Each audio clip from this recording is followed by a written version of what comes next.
pretty dang cold. Something happened. I think he said the fish might have died or something, or I saw some article, someone talking about it, an article or something. I know the fishing was pretty tough, right? Was it kind of a yeah, it was tough. yeah, really tough. And that was for the Fish with the Pro winner, correct? Yes, Rick. Yeah. Had you been to I mean, so hey, how familiar are you with Guntersville? What's up? Guntersville? No, just went there one time. What's up, Brandy? Not feeling good, buddy? I just threw up and I got it all out. Maybe I hope I'll be all right for an hour. Randy, Randy's putting in. You're always sick. That's the first time I've done that in forever. Holy cow! Randy's putting in some extra effort on this deal right here. Man, I don't feel. I feel bad for you. I'm feeling better right now after that, so hopefully I'll be all right for an hour. You know, crackers and Pedialyte. That's what I just threw up. I had too much crackers and Pedialyte in me, I think. Oh man, that's tough. I think so we're just chatting about when you and Jake were together with the Fish of the Pro winner not too long ago. How long ago was that on Guntersville? When was that? Was that before Thanksgiving or after? What was it? I think it was before Thanksgiving. Yeah, before Thanksgiving, I believe so. What do you think, Nick? You remember, don't you? Nick's on mute, it looks like. He is. He's thumbs up. Yeah, I don't remember, but it's been fairly recently. It's not been a long time ago. It's been fairly recently. Yeah, it was in early mid. I think it was November 14th or 17th or something. Remember, right? Yeah. And fishing was tough, correct? I mean, it was a tough situation there. It was. Yeah. It was tough. It wasn't real easy to catch fish the way we needed to catch them. Because he was from Arizona and he hadn't fished a whole lot, so it was hard to kind of go out and do any difficult fishing with him. I was trying to just keep it simple, and simple fishing wasn't easy that day. Oh man, I hear you.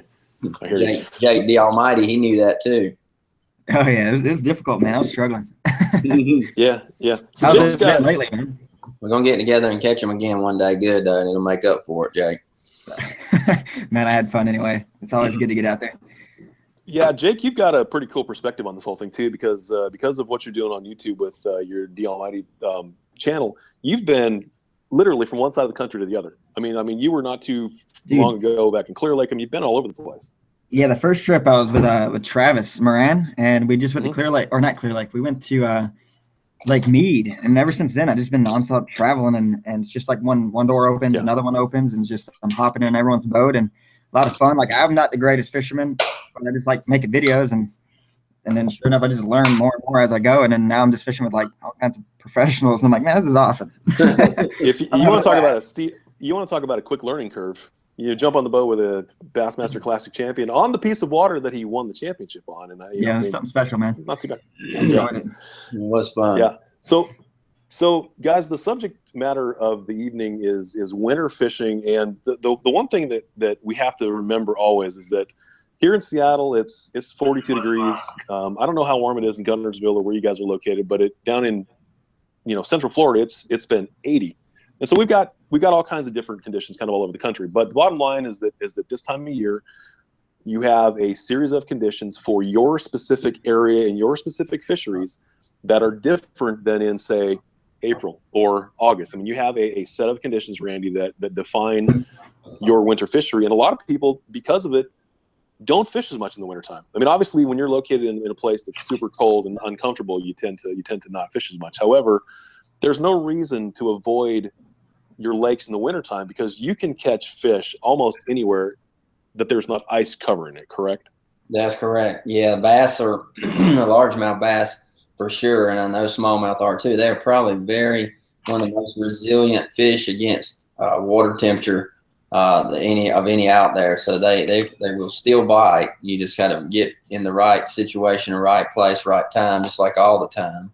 But they will bite, and then some of the better fishing I've ever had has been in the wintertime as far as schools of fish and getting a lot of fish to bite in one spot. So it's always a good time to go. We already have people chiming in on the live feed over here on YouTube Live asking Jake, hey Jake, have you gone ice fishing? We should ask you that. Are you gonna include that in your wanderings? Are you gonna go ice fishing? I would like to one day. I need the right clothing, but I think it'd be pretty fun. I don't know. Is it fun? It seems like it might be a little boring, but like I don't know, this experience. I've never done it before. Yeah, absolutely. Randy, let's jump into kind of a quick rundown of let's utilize the fact that you won a fairly important tournament in the wintertime. It was the dead of wintertime. I remember how cold it was on Guntersville that year. It was cold. Yeah. And you managed to get fish to bite just fine.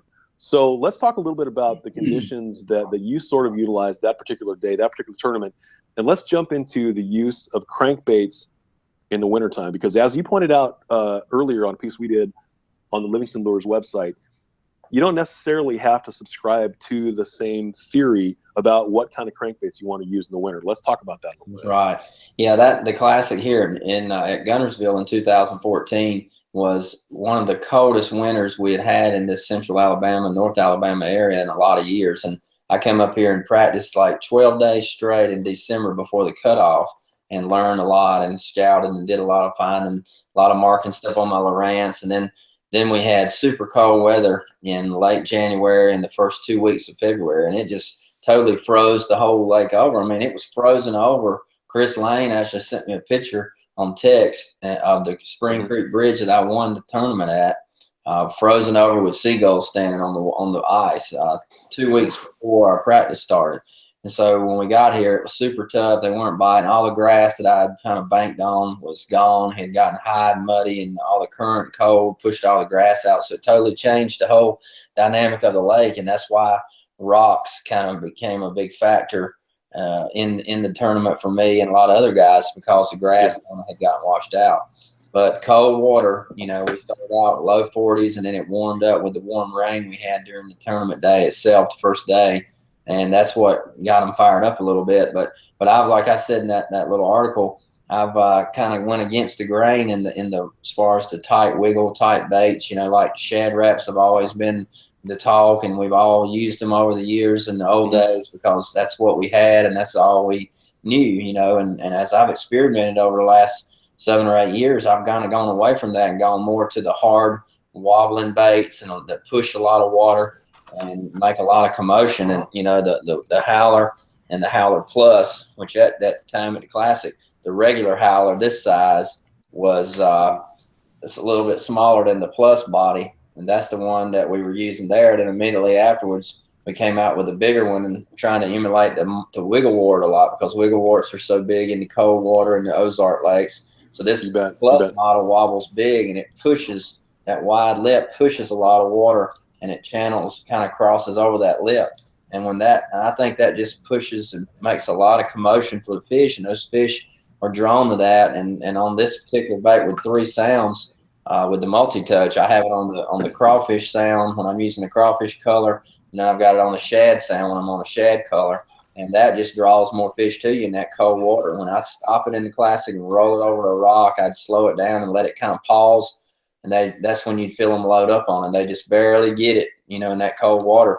But I've proven to myself in that event, and then other events, the Classic immediately after that at Hartwell the next year, I really thought I was going to win that one. And I kind of made some wrong choices, and the conditions messed up on that final day to kind of change what was going on. But I was in 4th or 5th going into that last day, again on the Plus model bait, doing the same thing, cranking rock. And so big wide wobbling baits, a lot of sound, a lot of commotion. I think that's the way to go in that cold water. We had some questions spooled up here before we even started this, and one of those was about the speed or the pace that you're fishing those baits at. Let's talk a little bit about that. When you're out there in the cold water, everybody assumes everything's got to be dead slow. So talk a little bit about your retrieve on those particular baits. Obviously it's all somewhat relative to depth and somewhat relative to the line size, but tell us a little bit about the speed at which you're going to fish those in the water. You're talking about 42, 45. When it's cold.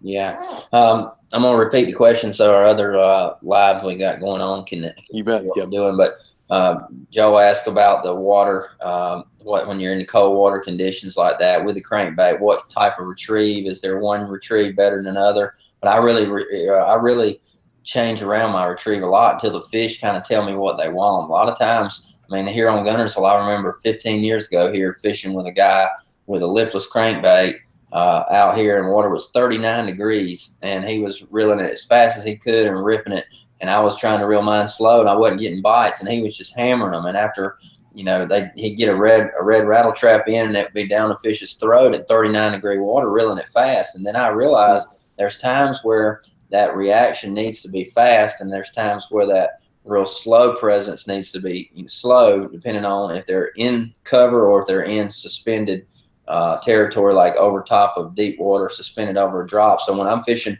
the drops and things where I'm not on the bottom, that's when the jerk bait is really good, and it's good slow. And the crankbait is the same way, really slow, and you pause it, crank and pause, crank and pause, and the howler backs up real slowly.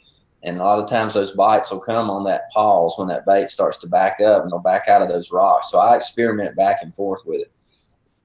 So your retrieve is based more or as much on the actual structure or cover you're fishing over versus water temperature?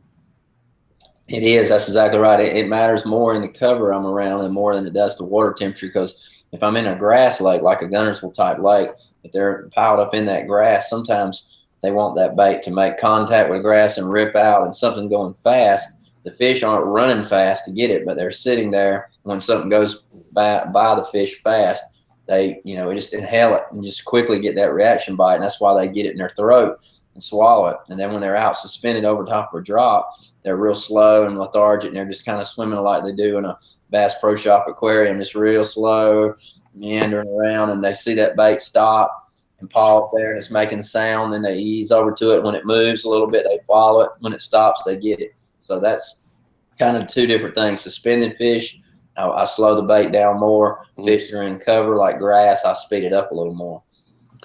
You made a quick reference, and Jake, after I ask this question, feel free to jump in on this anytime, but you mentioned a lipless crankbait, and we did have a question before we started here that wants to know, would you bother with a lipless crankbait along grass lines in the winter? Yeah, that was a good question. Would I bother with lipless crankbait along grass lines in the winter? For sure. Lipless crankbaits have a little period there that sometimes when it gets too cold, really gets past, 47, 46 and starts dropping in the low 40s. A lot of times I'll put the lip crankbait like the Howell down, and then I'll go to the lipless crankbait like the Pro Ripper. And now we've got several different new lipless baits with Livingston too. That one you're showing right there, that's what we call it. Jake and me and the guys on Guntersville here call them on that particular bait, the flat side. That's a new bait just introduced, and that's what you want. It's a bait that makes fast, hard vibration. Yeah, he's got it right there. Hard, fast vibration, and that's what they want, that reaction bite in grass. So I always throw the lipless bait in grass lakes. When I get in an open water lake where it's more flats, the only time I'm going to throw the lipless bait is if there's a lot of shad around and there's no cover, then I'll cover more water with a lipless bait sometimes. But if there's cover around, the lip crankbait's going to be better for bouncing off of the cover itself. Jake, go ahead, queuing up. I know you've got questions for Randy. I don't know. I mean, I'm just chilling, listening to you guys. I don't have any questions. I learned a lot fishing with Randy, but overall, I mean, I guess it's just how's the fishing been at Lake Guntersville? It's that day we fished. That's the last time that I went fishing on Guntersville. We went and did some red fishing down at Pensacola. Caught a bunch how was that? of redfish. That was fun down there. We had a good time with that. But I haven't even fished on Guntersville. Laker has been out about 3 times now. He's not caught very much every time he's been. So it's been pretty slow still. It's not been real good. So I think it's just starting to cool down. And the last several years, the mid-December all the way through January is when the fish school up good and get around the bait fish, and that's when the Alabama rig, umbrella rigs have gotten real popular. That's when, the slow a bait that does real good up here that we catch them on a lot in December, January is the Schoolmaster, which is I don't have one laying here with me. I meant to get one out either. But the Schoolmaster is a slow shimmying bait that kind of falls down real slow, and it looks like a dying shad. And when shad die a lot in the cold wintertime, you get a lot of shad kills going on, so they die and they just flutter. And that's why that bait really works good. It's kind of like a hybrid bait between a jerk bait and a bottom type bait. That's kind of cool. So your two Team Livingston teammates, Andy Morgan and David Dudley, have an FLW Tour opener on Guntersville the first week in February. So how would you expect that to fish for them the first week in February? I bet it's going to be a feast or famine deal if I had to guess. I think it'll be real similar to the way our classic was here a couple years ago, because it was good when you got in the area, a real selective area, but you couldn't go around and just catch fish scattered around at random real well. You had to find them concentrated in one small area, and then you could work on them. So I bet it'll be a lot like that. Depending on how the winter continues. We've had a pretty cold winter so far, but it's warming up the next couple days, and Christmas is supposed to be 70 degrees. So last year at Christmas, we had a big flood, and it was real warm. And Robin and I and Laker and Oakley went out, and we smoked them on Guntersville with the current on the rocks and the bridge holes and any of the points on the main lake. And I've still got video on my phone, but the 2.0 coffin bill, the CB 2.0 prime time, this bait right here, this is the one that we smoked them on, and it's a 5 or 6 foot diver, and this is my favorite square bill type bait. It's kind of a hybrid square bill. It's this coffin bill actually, but it has a big wide wobble again. It covers and pushes a lot of water, and those fish are piled up in current. So if you get a lot of rain before their FLW, and you have some water moving and you got some color in the water, see the crankbait and the rocks end up being the deal. Otherwise, the eelgrass will probably be a big factor. If the water stays clean and low, then the eelgrass will probably be the thing to concentrate on probably. Randy, kind of what you've hit upon there, and I can see from a couple of observations from folks here, we've got somebody named Angley in Virginia who says, the weather is going to be in the mid-60s here this week. The fish don't know what to do. And that's one thing that you have to remember in the wintertime, is that it can go literally, air temperatures can change 20, 30, sometimes 40 degrees over the course of a 3-day period. So how long, in your estimation, does it take a fish to adjust to such a dramatic difference in air temperature? Does it take as long as we think it does? I don't think with air temperature it matters as much to the fish as it does to us, because we're the one that feel the impact when we're out there on cold weather. But once that water temperature stays, once that water temperature gets below 50, and I don't think it's a big difference in 49 and 42, really. Anywhere in there is still going to be the deal. The biggest thing is the pressure, high pressure bluebird sky or a cloudy, low light type day, one of the two. Those two type of days are going to bite better on those low light, irregular weather days versus those bright bluebird sunny days. That's the days they're hard to make bite. Jake, I know you've got a question. Yeah, fire away, buddy. All right, so if you're to fish the Chattahoochee River, do you have any tips for wintertime fishing, like in current? Chattahoochee River in the current, that's where that's where I fish. It's a little slow right now, man. It's been tough. All those cool videos Jake does, all those underwater treasure hunts, that's where it's at. I want to come do that this summer. But more than welcome to. That part of the river, I've never fished there, but I know the part around Lake Seminole, up there on the Lake Seminole area, they catch a lot of those shoal bass, which look like smallmouth bass. Yeah. They catch them on these crankbaits here, crawfish colored crankbaits, a lot in the rocks, in the little current breaks and eddies, where the water rolls back and gets real still. That's where a lot of those fish in the cold water, they want to get out of that current because they can't afford to work so hard and exert that much energy when the water is 45 or 50 degrees. So they're going to get out of the current. That's where you can work on them with a crankbait in those little eddy holes, and then back it up with a jig, a little small crawfish type jig. And that's the two things I would look for in that river system like you're fishing. That's a good way. That's what I'm aiming for too. All those little eddies, it just makes sense. Yeah, that's right. I like your headphones, man. I wish I had them. You're cooler, man. You're cooler. I got a face on there too. That's my gaming setup. Randy, we have another pretty good question here about fishing docks. This is from Kenny Fishman. Wants to know docks during the winter. Oh. Yeah, docks are always really good in lakes that don't have a lot of cover. So lakes like I grew up on Lake Gaston in North Carolina, and guided there on Kerr Reservoir. Kerr didn't hardly have any docks, but Gaston was a fully loaded house and boat dock lake, and a lot like Guntersville. So I would always catch big fish on docks, skipping 1/2 ounce or 3/8 ounce rattleback jig, underneath the dock with a Yamamoto twin tail trailer. And I would skip under those docks as far as you can, like with 20-pound Gamma fluorocarbon. And as soon as you pick up, the fish is usually got it if he's under there, unless it's a dock that's a little deeper and it has brush, and then you work the jig out. But the jig is real big on docks in cold water, and especially the water that's clear. The clearer it is, the more the bottom bite. the less the crankbait bite is. That's why I like a little color in the water in the wintertime, because then I can fish my moving baits a lot better and more successful. Randy, you also, even though you probably didn't mean to do this, we actually had a question about Gaston, a specific question about, hey, help me out on Lake Gaston this time of year. So it looks like you've already done that without even trying. Yeah, I haven't fished Gaston in, I think we moved to Alabama in 1998.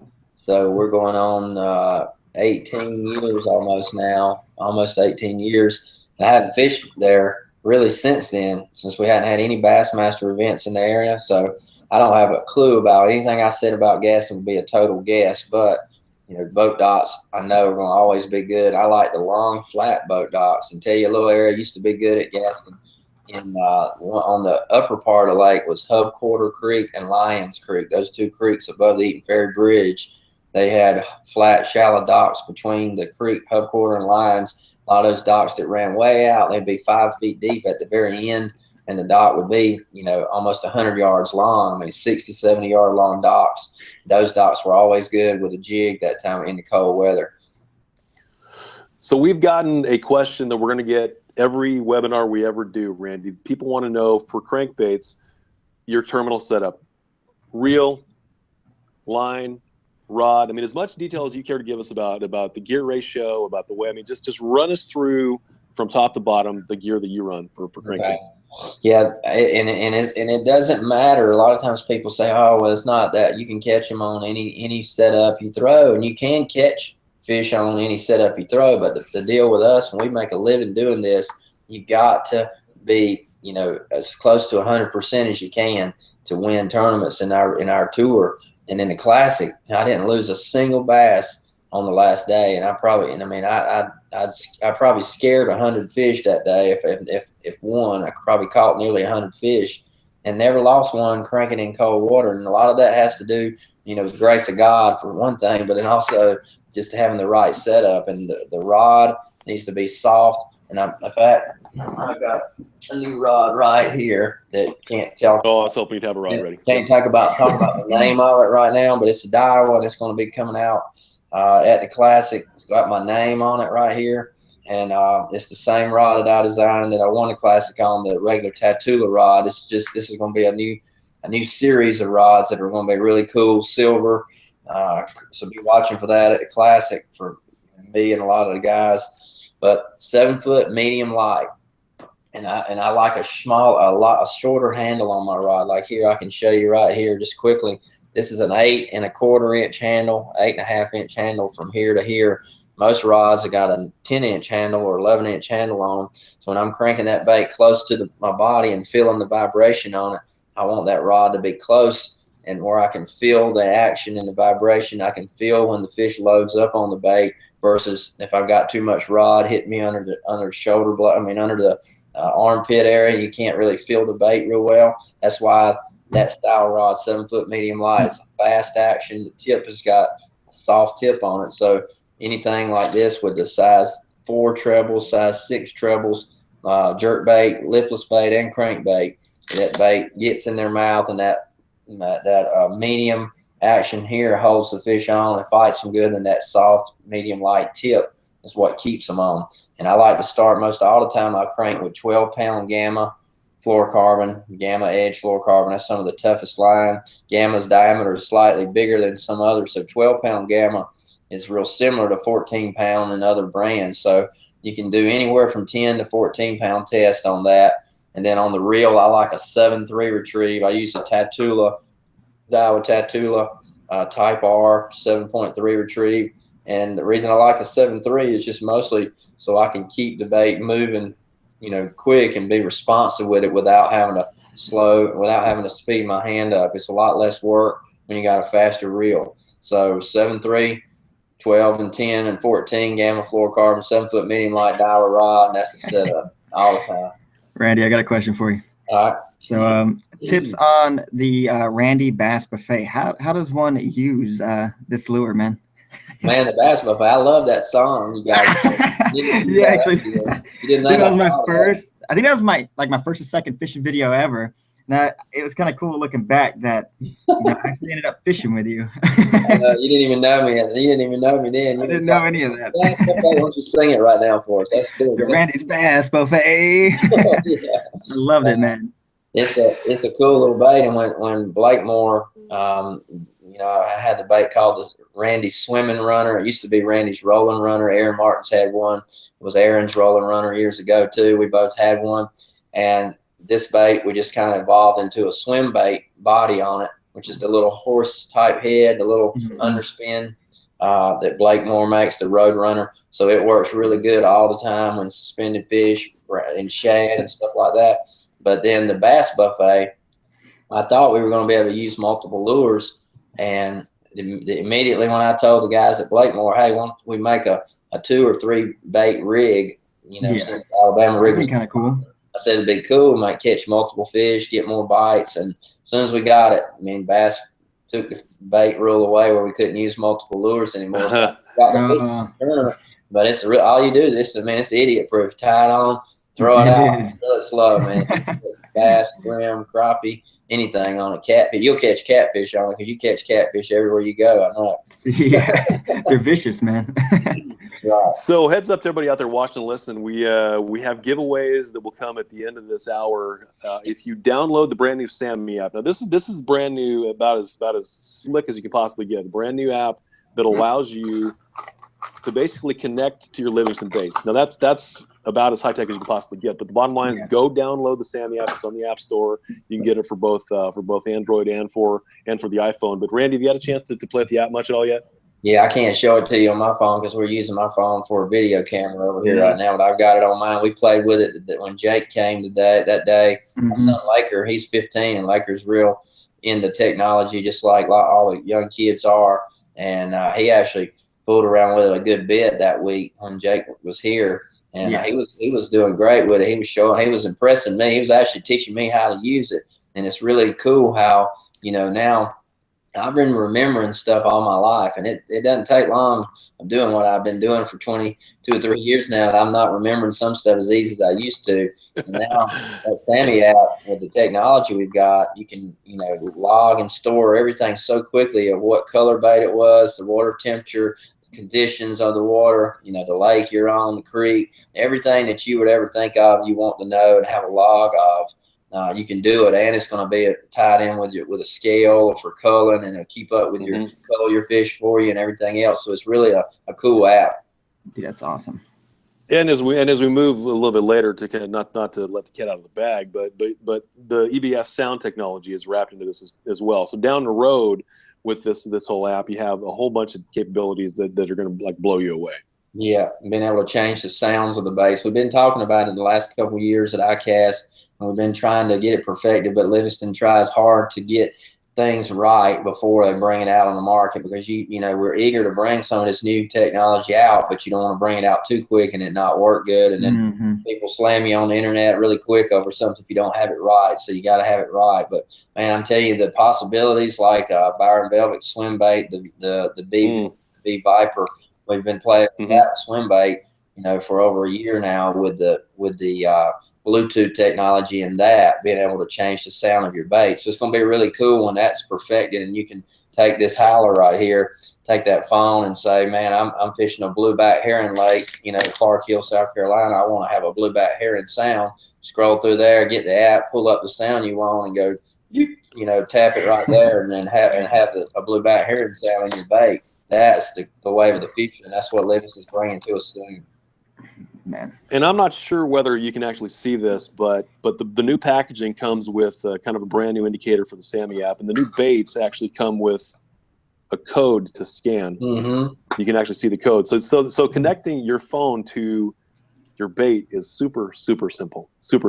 Yeah, it was. It worked really good, and you can keep the package. Is probably the safe way to do is keep the package with the barcode always with you in the boat. That way you can use that package with the bait itself. If you start catching so many fish on the bait and the paint gets skin off or something because you catch so many fish on it, I've seen that happen a lot of times before. You still have that backup package there to be able to run that barcode on. So it's going to be really cool, and I'm anxious to play with it. I haven't been fishing much right now in the off season, so I'm going to start using it more since we start fishing here in February.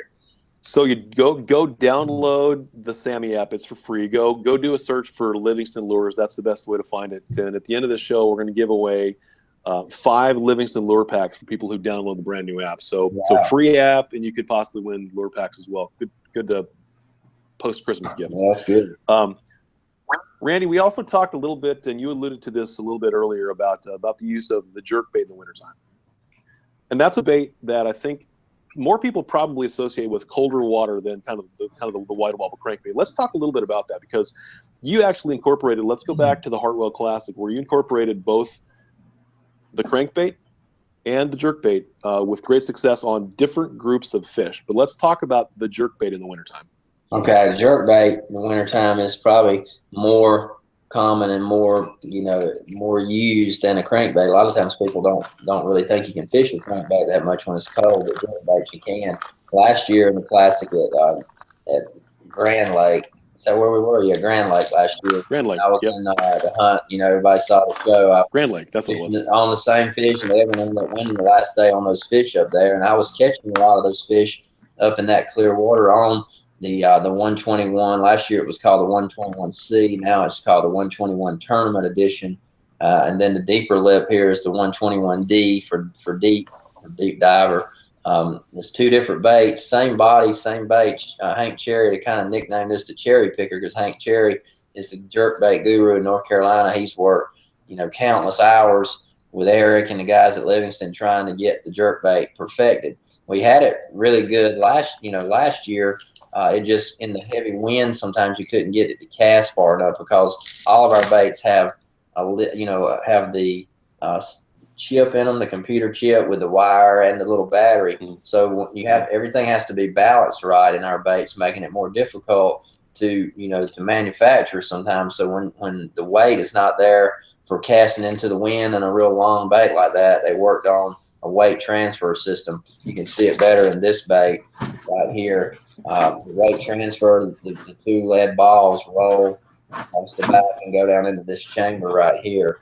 And then so when I go to cast this bait, I'll hang it off the rod tip and I throw it on my same 7-foot medium light Dowler rod, hang it off the rod tip, and I'll sometimes even go back behind me and kind of pause and shake it a little bit to make sure those balls roll down into that tail.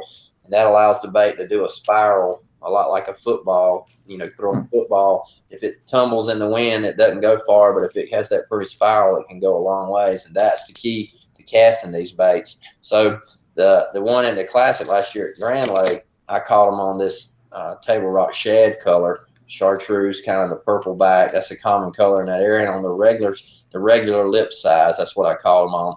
This bait on 10-pound gamma fluorocarbon on a long cast will go down. It gets down. Really, the good thing about our jerkbait versus a lot of others, Hank designed this bait where it would suspend slowly sinking and not suspend and float up. This bait actually suspends and sinks real slow. So if you fish it slow and you want to get it down deeper, if those fish are 9 or 10 feet, like at Grand Lake, I was catching some out on those boat ramp railings that come out where they roll the boats up and down the docks. Mm-hmm. The ends of those rails would stick out in 9 or 10 feet. And if I could get the jerkbait down there and tick that railing and let it pause, they would eat it. And that's how I caught several of those 3 and 4 pounders the first couple of days on the jerkbait. And then it warmed up and I kind of turned into a little bit more of a spinnerbait, crankbait bite after that. But jerkbaiting, man, it's the way to go on those suspended fish lakes, places like your Ozark lakes and your Clearwater impoundments. That's where jerkbait fishing is really good in the wintertime.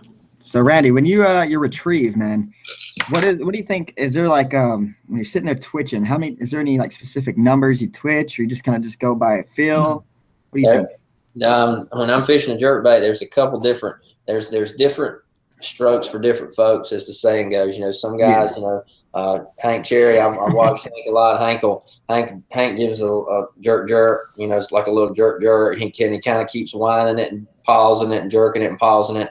I'm big on jerk, pause, and I kind of got a limp wrist, and I'll even take on some of my rods. If you ever fishing the boat with me in a tournament, guys will tell you I take my Daiwa Tatula rod and I saw the little butt little tip off of that place where my hand goes. So my finger goes between there. I cut that off with a grinder, and that's flat and smooth right there because I want to palm that rod in my hand right here. I want to palm it with the reel, and when I'm doing it, limp wrist, snap, snap, pause, snap, snap. If you do it in clear water in a swimming pool, you'll see the jerk bait, especially our bait, is very responsive under the water. So it'll go left, right, almost like the Walking Boss does. Our Walking Boss topwater bait goes side to side. This bait does that underwater, side to side, pause, side to side, pause. That's what you want to do, because what the fish do, the fish come up behind it, they'll see it, they come up off cover, they run up toward it, they see it, rip, rip, stop, and they get right here to it, and they watch it, and it goes rip, rip, stop, and it's a lot like a cat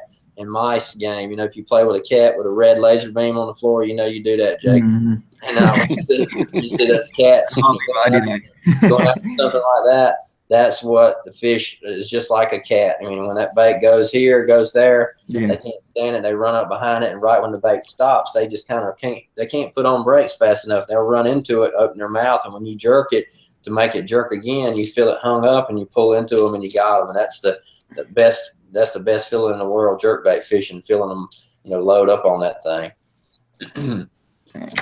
Randy, talk a little bit about the applicability of EBS sound with the jerkbait, because that lure, and especially like on the pause, that particular style of lure is actually probably some of the most powerful uses of EBS of any of the baits we throw out there.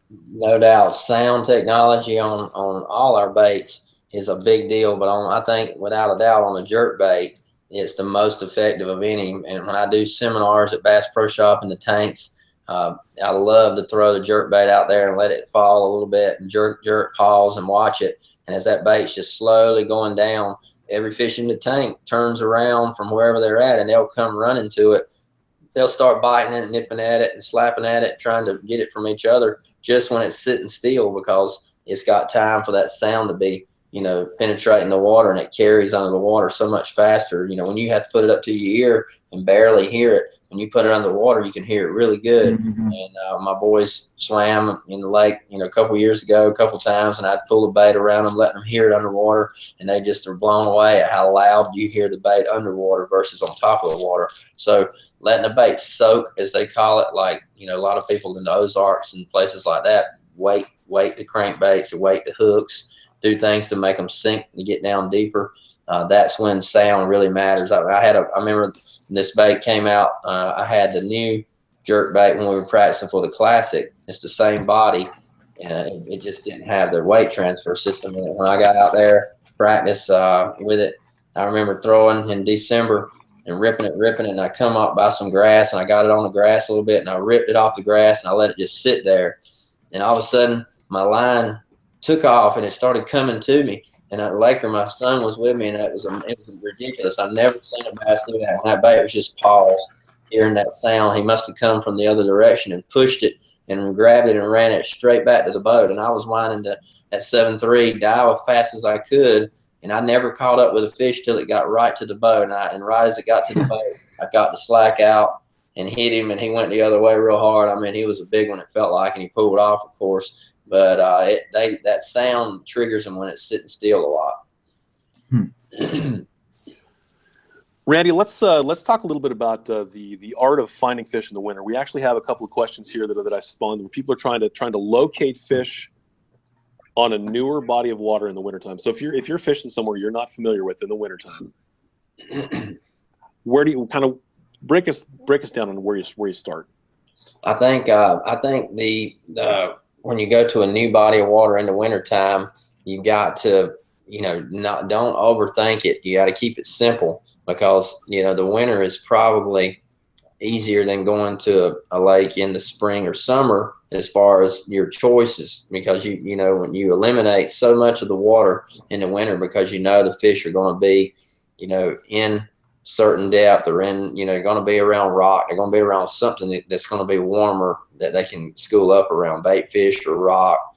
And so I eliminate a lot of the stuff when I go to a place in the cold water, and I just immediately start looking on the map, on my Lowrance map, scrolling around and looking, and I'll look on there before I ever get on the water and look for those creek channel bends and those inside bends. And then I'll look on Google Earth map, and you can see if those bends are rocky bluffs or if they're just clay. If they're just clay, I don't worry about them a whole lot. But if they're boulders or chunk rock or bluffs, you know, that's where I start targeting my search at. And I'll find me one good big creek arm, one big major creek arm that is always known to be a good creek. And then I just eliminate the rest of the lake, and I'll just go in there and practice and start breaking it down like it's its own lake. And I'll usually find some fish in there, and then, you know, you stay in there. If you don't, then you go do the same thing in another lake, another creek, till you kind of find it. But rock is always the key for me in the cold wintertime lake.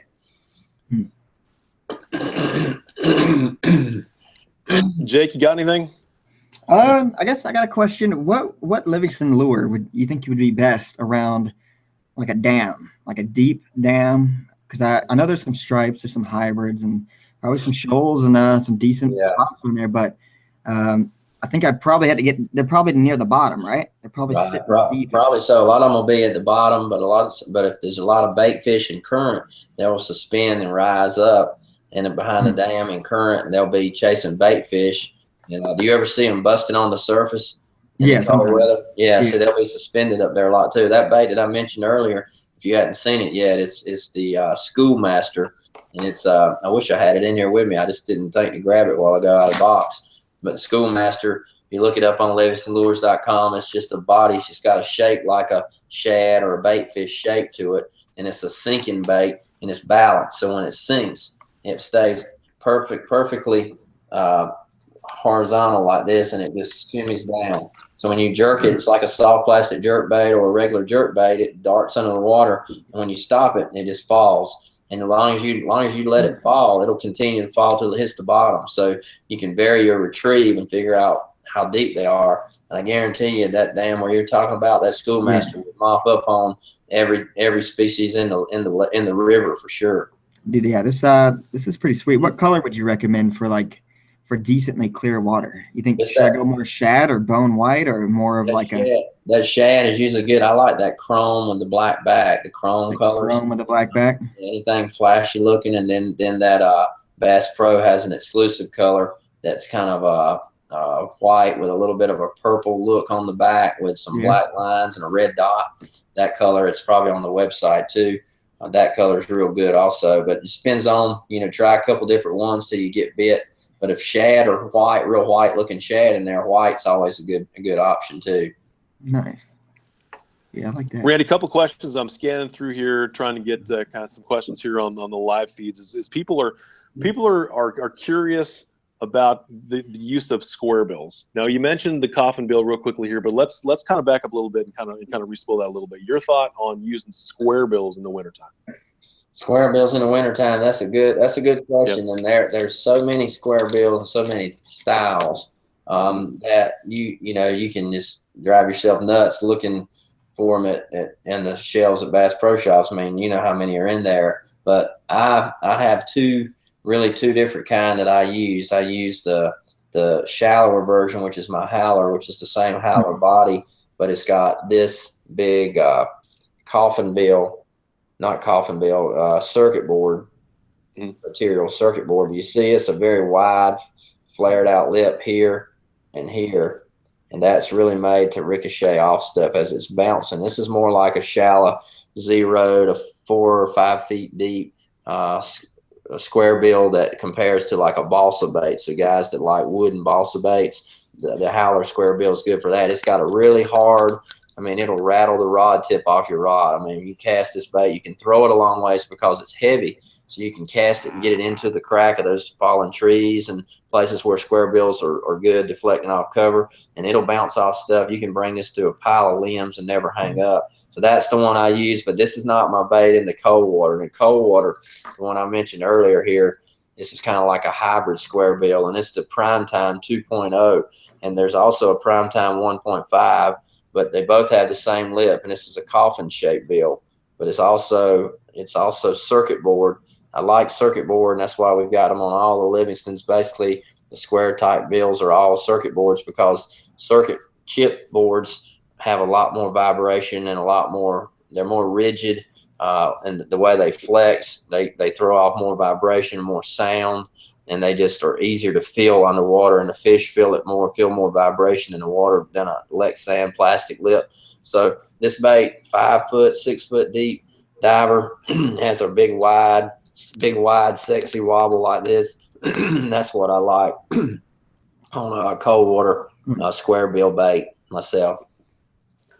Quick question here about I'm sorry, go ahead, Jake.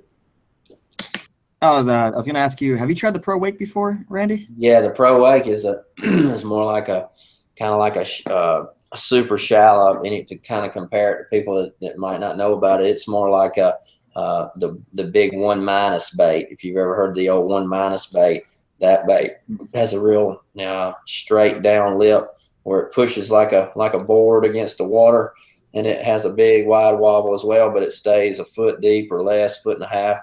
That's a good bait for reeling over top of weeds, shallow weeds, and real good in the back of flat creeks. Like there's a foot or 2 foot of water, and you see fish chasing shad up in the back of pockets. That bait's always good for that too. And I've tried to get Livingston to make a smaller version of that, and Eric made a saltwater version right now that's doing real good, that we're going to use it as a crossover bait for freshwater this year.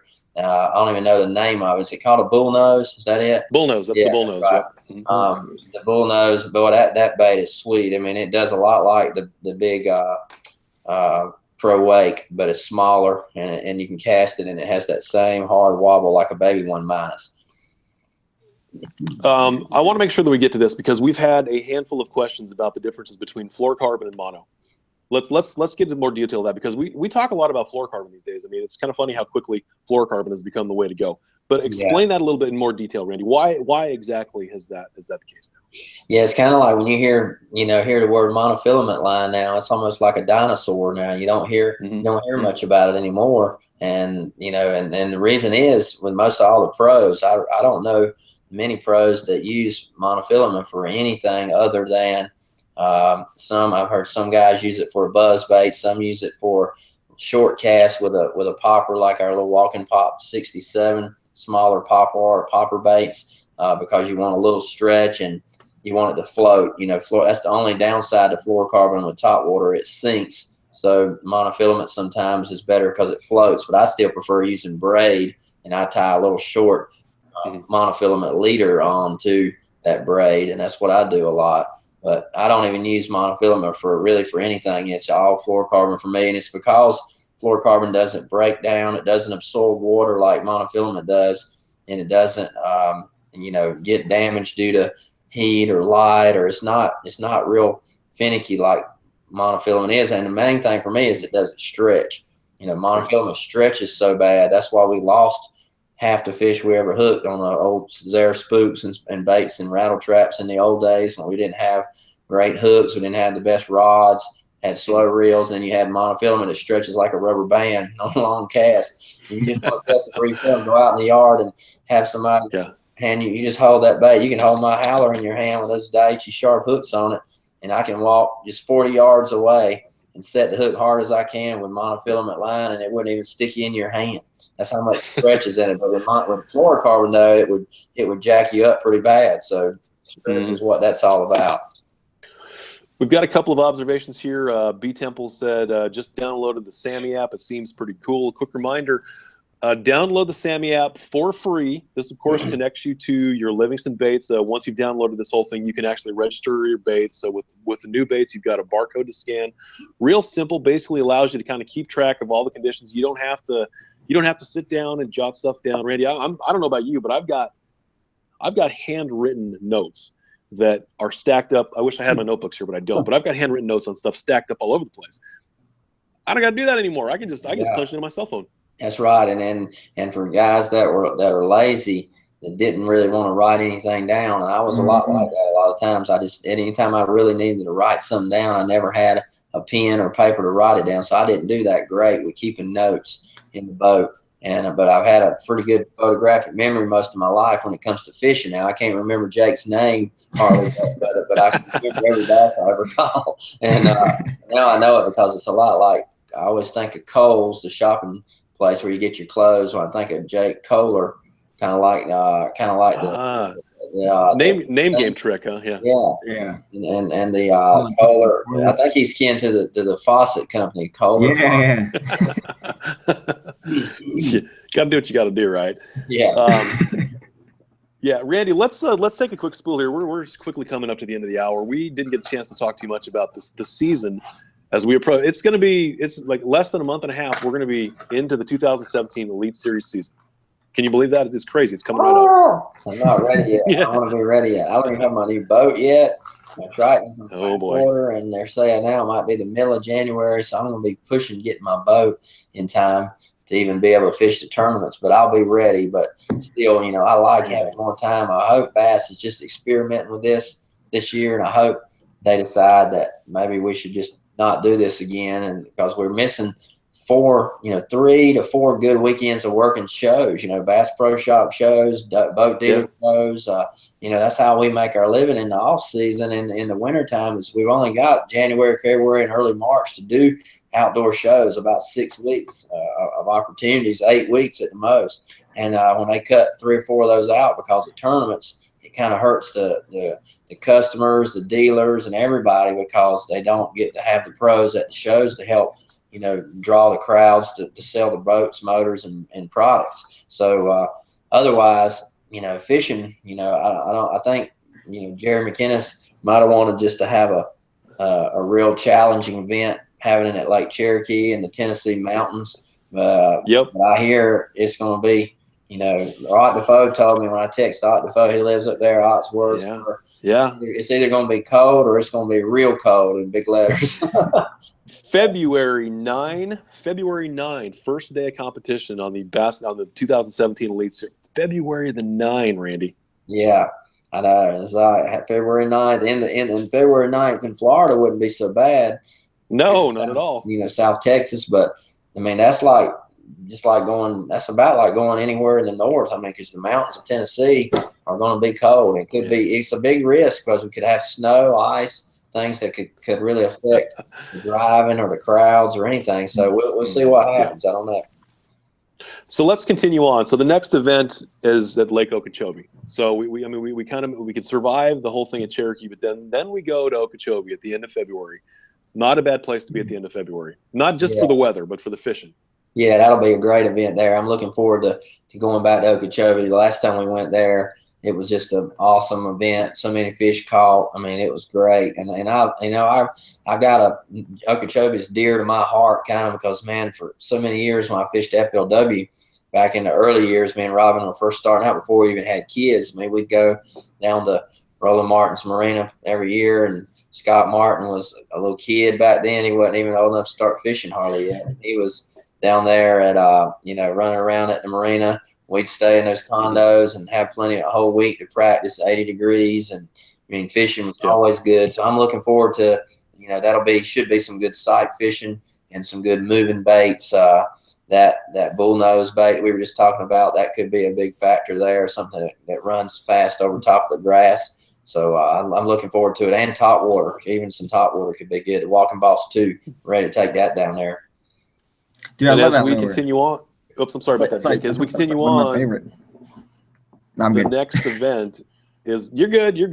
Is the Bassmaster Classic, Lake Conroe, the end of March. The Bassmaster Classic. I mean, here's the thing: Conroe over the past few years has become really well known because of the TTBC. That event is held at a totally different time of year. The conditions are completely different. It's not necessarily going to be the Keith Combs show. Conroe in the end of March is going to fish differently. Yeah, I agree. I think it's going to be a surprise for everybody because it's probably going to be a very, very broad spectrum of fishing techniques, because I think we'll probably have some pre-spawn a little bit. We'll probably have some spawning, and then we may have we'll probably have more post-spawn than we will spawn or pre-spawn, but it all depends on the winter we have there too. It's kind of iffy. But I think it's a good lake with a lot of big fish in it. I've done well a few times there in the TTBCs over the years. I'm going in January to scout for a little bit and kind of get myself re-familiarized with it. And hopefully, I remember when I was there in the last TTBC, I idled for a whole day. It's probably one of the first years that Side Scan came out with Lawrence. and I idled the whole lower end of that lake, and I made over 400 waypoints with any logs or trees or anything in the water that were even shallow. And I remember the first morning of the tournament I started just running my waypoints where I marked trees. I didn't even fish them in practice. And the very first one I stopped on, I caught a 7-pounder first morning of the tournament. That was an awesome feeling that when you find something on a graph and you go back and catch a big fish on it like that. So I've got some good confidence in that lake, and man, I'm looking forward to it. Just being in the Bassmaster Classic itself, I've had such a bummer of a deal last year, been so close and having a chance to win and not working out. I'm looking forward to going back this time and having another shot at it. Do you have any particular spots on our 2017 schedule that you're really looking forward to? I mean, obviously the Classic being the Classic, that's going to be number one. But as you scan down that entire lineup there, what one or two really jumped out at you? The ones that you're most excited to get to? I think Toledo Bend is going to be really, really good. Everybody's excited about that because there's so many 10-pound plus fish caught there. Last year when we were there, we were just there late in the year. And everybody was talking about how good April was. And so now we're going to be there, I think, in April. And then let's see. I believe I'm looking forward to going back up north toward the end of the year in Washington and the river for smallmouth. I love it up there. I've been so busy doing so much stuff. I hadn't even really looked at the schedule to even know what are the middle tournaments again in there. I know Ross Barnett and what else. Yeah, so we go to Sam Rayburn for the brand new Elite Toyota Texas Fest, which is the middle of May. That's an interesting one because of Sam Rayburn. We also go to Dardanelle, which we haven't been to for a handful of years, anyways. And then that gets us into the northern swing. We go to the St. Lawrence Lake. I know you're excited about Lake Champlain. I'm sure that you like that one just fine. Yeah, I'm looking forward to Dardanelle. I forgot about Dardanelle. That's where I won my first Bassmaster event. The Elite 50 in 2004 was at Dardanelle, and that was in March, I believe. No, that was in April. And we're going to be there. When are we going to be there? May or June? First weekend in June. First weekend in June. Yeah, that might be getting a little late, but I'm looking forward to going there. That's a really good river lake. Be a lot of fish caught in that one, and then those northern lakes too. I mean, really, I don't look at any of them and think it's going to be a drag or a bad place at all. Cherokee in the winter, as cold as that might be, that's going to probably blow some people's minds there on the size of smallmouth they get caught in that tournament because smallmouth are huge in that lake. I fished was it a TTBC or a bass? What was it called? The PAA. I think it was a PAA tournament there. Biffle, I think, won it, and it was in June that year, I believe. He won it. Willows. Imagine that. And I was catching them in willows and brush and stuff. I made a top 10 in that one. And I remember how many fish were really in that place. That's a good lake, so I'm looking forward to going there. So I've got a question for Jake. Jake? Yeah. Yeah. So let's get a little bit of a preview of any video work you've got coming up because I mean obviously you just posted some really cool stuff. But what about video stuff that we can look forward to? So video stuff for just in general or for Livingston? Just in general, but Livingston, I mean, let's, Livingston first and then in general. All right. So Livingston first.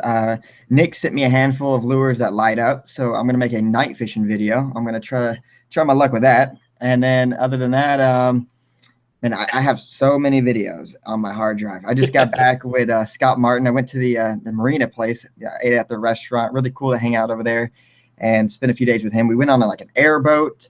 Went fishing in the Everglades amongst all kinds of alligators. I was actually using the Jerkmaster 121 in the middle of nowhere in the Everglades, and every single cast we got one. It was just insane. I think he must have caught over 100, and I think I caught maybe 30 or 40, and then I just went around filming alligators and stuff. But you playing with them, Jake? Yeah, dude, I was trying to get some cool footage. The competition, the biggest one. What? Did you swim with the alligators? You do swim with stuff, right? His cameraman dropped his phone in the water, and I was going to go get it. If I had my goggles, I would have went in the water, but luckily I didn't have to swim with him, but Scott lost the challenge. He had to jump in. But other than that, maybe a couple more California videos, and man, I just actually have a lot of stuff, just local stuff too, like river treasure stuff I need to edit, and I don't know, just having fun, just kind of just going out and doing my own thing, Hey, Jay, let's tell them what our secret plan is right now. We are working really hard to get Jake in a Bass Pro Shops tank. so he can do Dude, I want this so bad. So hey, bad. Bass Pro is following me on Instagram. I didn't even know this, but I'm gonna hit him up with a DM and be like, "Hey guys, can I swim in your fish tank, please?" Yeah, like I really want it. I want it so bad. I talked to a couple different people that I work with there, trying to get them to, and everybody's like, "Well, I wouldn't see anything wrong with it, but we don't really know who's got to approve it." So everybody's trying. I know Scott Martin, I think, is trying to help you. Yeah, that's Scott and someone from Lucky Tackle Box trying. Anybody watching right now on Bass Pro tonight, you get the word out, man. Y'all let Jake come swim in the tank. I promise I won't break anything. I just want to swim with a fish, get some cool footage, and then I'm out. It might be 2 million, 3 million views, maybe. It's going to be insane. I already know it's going to be a hit video. I'm trying my best to swim in this tank. No doubt about that. Randy, we've got a handful of questions that I'm going to throw at you. This is going to be machine gun style. There's no rhyme or reason to them, but we've got a list of questions. So just let's be ready to be active on this whole thing, because I'm just going to just throw them at you and answer them the best you can. You ready for this? Yeah. Okay. All right. So question number 1. This is about EBS technology in the wintertime. Does EBS work differently in the wintertime than it does in the summertime? This is probably a question to do with the actual physical functionality of the bait itself. Okay, that's a good question. Does EBS technology work different in the winter, cold water versus other time of the year, right? That's the question. Correct. Yes. I think it doesn't. I don't think it works any different as far as the functionality of it, but as far as the effectiveness of it, I believe the effectiveness of it could really be even more important, because cold water bass are so lethargic. Sometimes they don't want to swim far to get something. So in a slower bait like a jerk master or a 121 jerk bait, or even the schoolmaster, they're going to come get it a lot better in the wintertime. Adam Korn wants to know, what crankbait color do you recommend for Guntersville in early March? Crankbait color, Guntersville, early March. I just happen to have one right here. Right here. Was that Adam asked that? Hey, this one looks a lot like it too. Look at that. The Guntersville Crawl. That's why we call it Guntersville Crawl. There's another color that's available now too that I got the guys experiment with, or Eric, and then got painted for me last year. And it's called Okie Crawl, which was kind of, I was hoping if I'd win the Classic in Oklahoma, we would have a big bait like the Guntersville Crawl. But the Okie Crawl has got a really beautiful green pumpkin, natural green pumpkin half body, and then orange and red and black stripes. Man, it's actually prettier than Guntersville Crawl, but it's more of a clear water crawfish color, a lot like a witherwort type color. So check that Okie Crawl out too. You got one, Jake, right there? I was looking. Are you talking about this one? Orange? No, it's not orange and green. Yeah, that's it. Got a little green. Got a little bit of green bottom on it. Yep. Yeah, that's the one. It's got a green pumpkin back. Yeah, that's it. Yeah, that's it. Back, right. This thing is sweet looking. Yeah, it looks good. That's favorite. That's a favorite color too. Next question. This is from Lee, and he wants to know, do you ever use or composite rods for reaction baits? It's a good question, Lee. Do I ever use glass or composite rods for reaction baits? I don't use glass composite for any bait at all, because I've been a big graphite guy all my life, and I think it's because of I like to feel the bait and I like to feel the bite, and glass takes that feeling away from you. And there's it's like 6 one way, half a dozen the other on opinions with pros. Some pros love it. Brent Ayler has a glass composite signature line coming out with Daiwa too. And he swears by them and he loves them and he catches them good on them. Guys like that, like in Van Dam. But with me, I like to feel the bait. I like to have a soft graphite rod. I can get more feel to it and the reaction of it, and it works better for me like that. Marshall wants to know if you have a single favorite Livingston sound that you will default to. Is there a single sound of the entire menu of Livingston EBS sounds that you favor the best? Yeah, that's a good one too. Marshall, I love the shad sound, which on the multi-touch bait, that's the number 3 sound, and that's also the one sound that's in all of the new tournament series, the green package lures. That one it's a high pitch, real intense shad sound, and that's the one I go to pretty much all the time after crawfish time season is over with. This is from Wayne. Wayne wants to know, do you use braid with a fluorocarbon leader? And if so, what size lines? Okay, that's a good one too. Do I use braid with a fluorocarbon leader when flipping? I don't personally do that. Wayne, I either use straight fluorocarbon. If I'm flipping grass, I'll just about all the time use straight Daiwa Samurai braid or J braid in 70-pound tests usually. And then if I'm in real clear water, like it's got to be real clear and it's got to be, just something that don't feel right about using braid, and I'll flip like 20 or 25-pound gamma fluorocarbon line. And I remember even at Okeechobee several years ago, Brent Chapman used a 30-pound fluorocarbon gamma, and it looks like weed eater string. It's so big. I mean, it is big. But Brent was getting more bites flipping the same areas with a lot of other guys flipping braid because fluorocarbon is so quiet. It slides down reeds and slides in the grass without making that hissing sound that braid makes. So I'm going to either go big fluorocarbon or braid, but I don't do in between. I don't do the leader on there. And a lot of that's because I don't tie a knot that's comfortable for me for flipping, because I just don't feel like I've mastered that knot enough to put my faith in it. So and I've caught all the fish all my life doing it the way I do it, so I haven't tried to change on that. What we talked a little bit earlier about your setup for crankbaits, but we've got a different question here. Pierre wants to know, what combo rod and reel do you recommend for a bait like the Howler Deep Plus? So we're talking about the big boy. Yeah, that's a good one there too. The big one. The Daiwa 8-foot medium heavy. They make an 8-foot medium heavy rod, a Steez XT rod, and they also make a 711 Zillion medium heavy. But a long rod like an 8-footer that's got a little bit of backbone to it, even a flipping stick, even like a heavy action flipping stick, and I'll throw it on there. And then you want a deeper spool reel like the Tatula HD, which is heavy duty. It's got a deeper spool because you can throw all the line off your reel with that bait. It's so heavy. That's what makes that bait so good too, because you can throw it so far and cover a lot of water. I was catching them in Guntersville on our sweepstakes trip last year, not this year, but the last year here. The guy from California won, and we were on June. I think it was late June we fished, and man, we caught them 27, 28 feet deep on that Deep Plus. That was the year before it actually packaged and came out.